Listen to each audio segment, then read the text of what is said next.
Winning rosters in the NBA always have a number of performative certainties, pillars of dependable production. OKC's canvas certainly isn't totally bare, but the certainties are scarce. The most interesting dynamic on the roster is the one between Josh Giddey, the 19-year-old Australian rookie with one of the great mains in all of basketball, and Shai Gilgeous-Alexander, who's kicking off the 4th year of his surging career. Although Giddey was considered a consensus top 10 talent and likely high on OKC's board, a nice consolation prize at the 6th pick, I'm sure I won't offend anyone when I say that their sights in the 2021 draft were aimed a bit higher. Cade Cunningham, Evan Mobley, Jalen Green, or even Scotty Barnes each would have meshed well with their current situation. Landing one of those players would have had them bouncing back quickly and accelerated their timeline. I say all of that to say that Giddey, specifically when paired with Shai, is an odd starting point for a team that's trying to rally into a new era of thundering success. Their skill sets don't perfectly balance one another, at least not yet, but their overlaps make them one of the more intriguingly funky young tandems in the NBA. First of all, they're so big.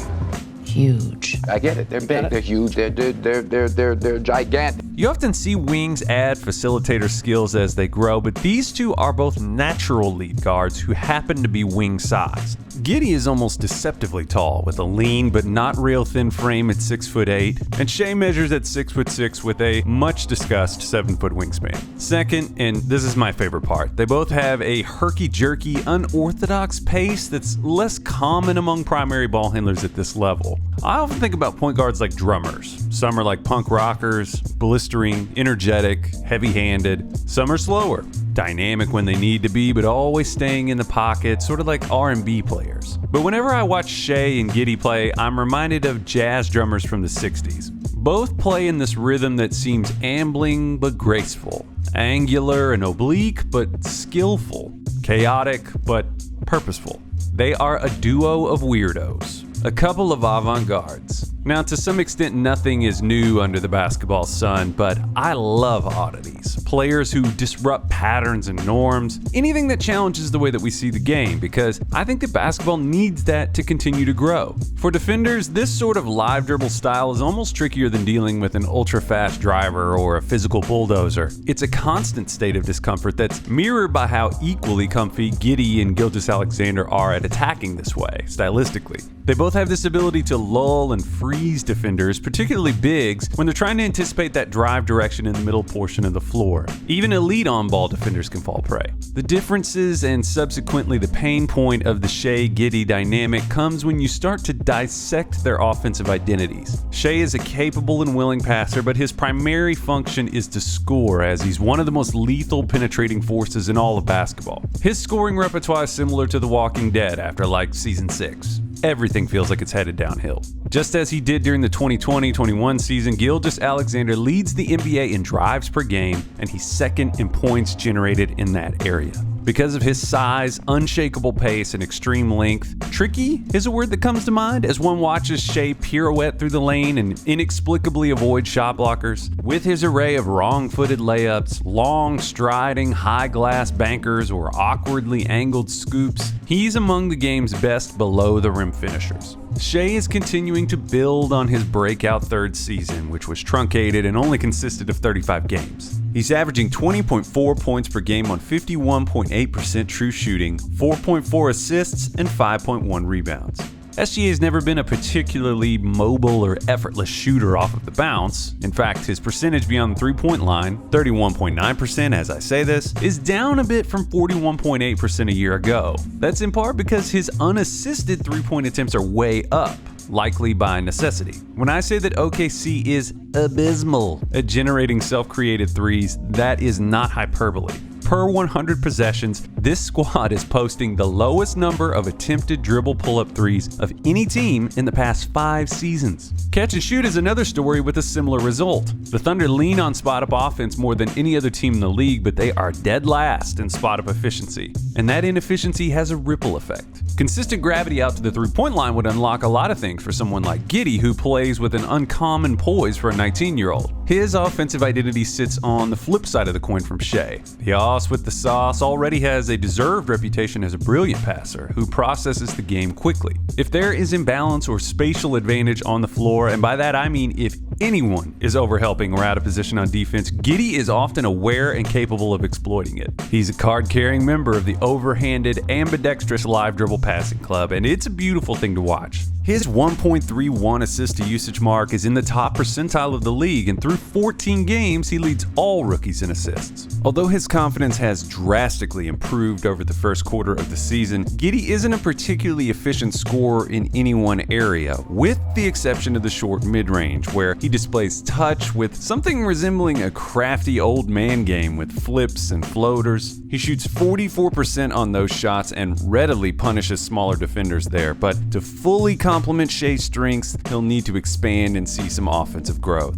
When shooting the ball, his best chance at staying in the ballpark of efficiency is to operate primarily off the catch, which is tough for someone who is such a talented decision maker. Through 17 games, he's shooting 23.3% on all catch and shoot looks and 21.9% when shooting off the bounce. At the same time, I think it's also important to note that great passers don't necessarily have to pound the ball to create opportunities for themselves and for their teammates. Modern basketball can be so self-creation driven that we can lose sight of that. And in that case, Giddey might be more of a Lonzo Ball type, minus the defense and the athletic pop. A passer who operates between scoring entities and can recognize opportunities quickly. The issue is that OKC doesn't really have the scoring entities, at least not yet. One way to circumvent this is when OKC uses a primary or dummy action on one side of the floor and flows into a dribble handoff with Giddey. This way the defense is pulled into east-west movement and forced to communicate and rotate. It's scheme-driven creation, and Josh's ability to read what's in front of him is very advanced for his age, but passing is typically a responsive skill set. Watch this boomeranged pass to Shai out of a dribble handoff, which the Lakers try to ice towards the sideline, but the key here is that Kent Bazemore's attention is briefly divided, and that's enough to pry open a window for Giddey to rifle this pass to Favors for an easy one. An elite passer without the ability to somehow consistently put the ball in the basket is a kind of cruel irony.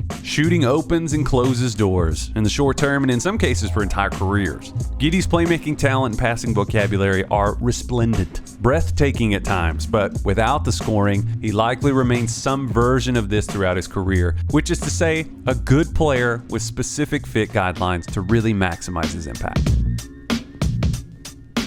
And then, of course, there's Alexei Pokusevski. Good old Poku.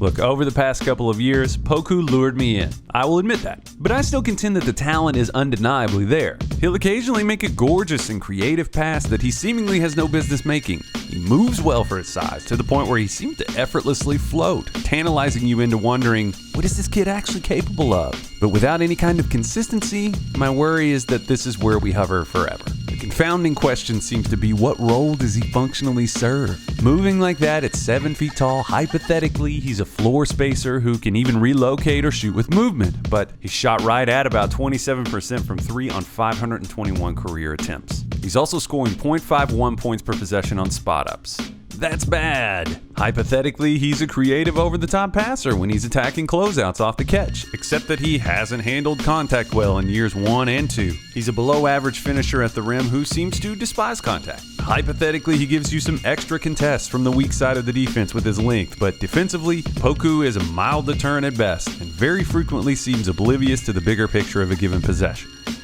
My mind wanders. There comes a time when the flashes, spectacular as they might be, seem to be the only thing that's actually there. It's like in a dating relationship when you share some taste in music, you can rattle off quotes from some movies that you both like, etc. When it's good, things are great. But soon you discover that this person is wildly inconsistent. They're a constant last-minute flake, and oh surprise, they have an Imagine Dragons tattoo on their back.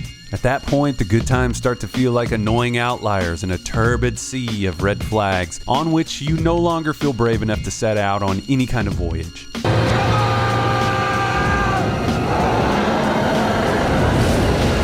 Maybe we circle back to this in a couple of years and I regret the things that I've said. After all, he's still only 19 years old. Maybe he gains weight, grows consistency, and becomes an actualized commodity.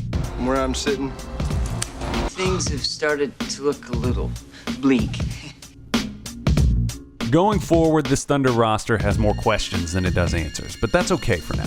Harshly judging this group as it exists would be like watching a Marvel movie without the effects. The full picture and personnel aren't there yet. But assuming that Giddey and Gilgeous-Alexander are the primary building blocks for this group and they don't just literally trade everyone, which they might, I think a few critical things are implied about who should be targeted in the coming years. The most glaring vacancy here is in the front court, and in this area I think there's a huge need for ball skills and spacing, which is easier said than done now that those qualities in big guys have become as sought after as the Spice Dunes on Arrakis. But beyond Shai and Giddey, if you look at their simple young core of players, my list of keepers is relatively short. I love Jeremiah Robinson Earl, and I'm shocked that a playoff team didn't try to snag him as a cost-effective plug-and-play reserve.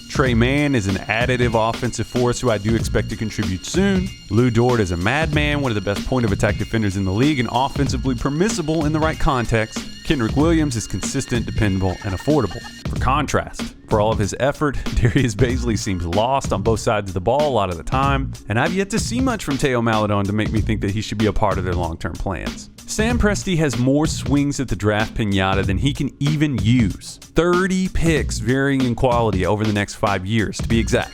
But the hit rate will have to be better because depending on the can't-miss propositions at the top of any draft is a game that's ripe for heartache. Some chaos is tolerable if there's awareness or confidence that this is a temporary state. If the right piece falls into place, even an odd roster can make sense quickly and morph chaos into order. But for now, in the meantime, I will enjoy these weirdos. Let me know if you agree.